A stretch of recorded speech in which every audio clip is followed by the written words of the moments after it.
তো জিৎ রায় চৌধুরী আজকে আসছে বুদ্ধ নামেই না তাই তো?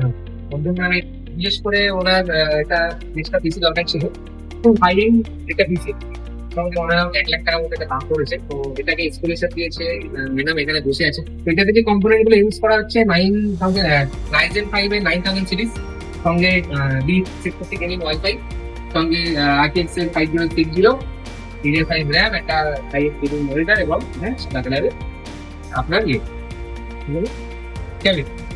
তো ওভারঅল এই পিসিটা কস্টিং পড়েছে অ্যারাউন্ড 1 লাখ টাকা কাছাকাছি। তো খুব সুন্দর সুন্দর কোম্পানি যেটা ইউজ করা হচ্ছে, 650 প্লাস বোন 35 এসএমপিএস আছে। তো কেমন লাগছে? হ্যাঁ, খুব ভালো। আর কম্পোনেন্ট গুলো দেখে কেমন লাগে? তো কম্পোনেন্ট গুলো ভালো আছে, যেটা চাইছিল সেটা একদম পেয়েছে। এবং একটা সিলভার কয়েন আমরা গিফট করছি, ওটা ম্যাডামের জন্য। সবাই পাবে ওটা, প্রত্যেকে সিলভার কয়েন পাবে। আমার একটা ভিডিও পরে এসে দেখিয়ে দিয়ে যাবে।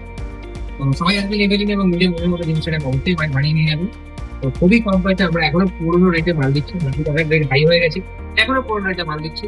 আপনারা সবাই আসবেন এবং নিজের মন মতো জিনিস অবশ্যই পাবেন, তাই তো? আর দর্শকের মধ্যে কিছু বলে দিই তো, দর্শকের ভিতরে যদি এখান থেকে কোম্পানি তৈরি করতে চান অবশ্যই তৈরি করতে পারো, কম পয়সা একদম বাজেটের মধ্যে, শব্দের মধ্যে হবে। তাও ওর গ্রাফিক প্যাকেজটা ছিল অন্য ছিল, আমরা ওটাকে বাড়ানো হয়েছে, প্রসেসরটাও কম দামে পেয়েছিল, আমরা ওটা বাড়িয়ে দিয়েছি, তাই তো? হ্যাঁ, ওই সেম বাজেটের মধ্যে।